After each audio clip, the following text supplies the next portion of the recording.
ki khubor ka Batisi TV.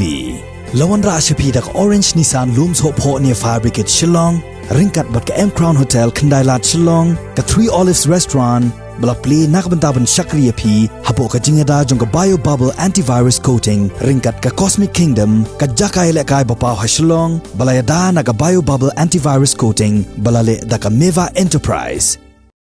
Menteri Jongka Sarkar Jilla James PK Sangma ulaptha ya ke Bharatiya Janata Party bakadai banda pentikna bha ya ki Jingkynnoh Bapsap bat ban Pynshisha ru da ki Sakhi bat ki Jingtho Jingtar halor ka Jingkynnoh Bapsap ha ki Artli ki Autonomous District Council bat halor ka Jingti bat Khayito ya Udoyong ha ke Jilla Meghalaya.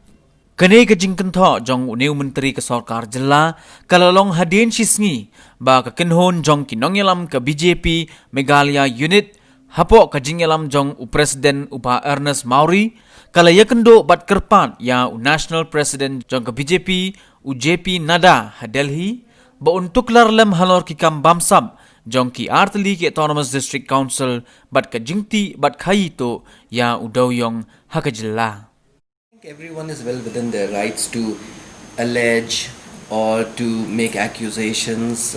It's a democratic country. Everyone has a right to express themselves, and that way BJP wants to. They can leaders, they can go to meet any leader in government of India and express their their concerns. But the matter is that these also have to be substantiated with evidence and hard facts. Now just saying for the sake of saying is something that I feel is very irresponsible on the part of any leader, right? And today we are working together as a coalition.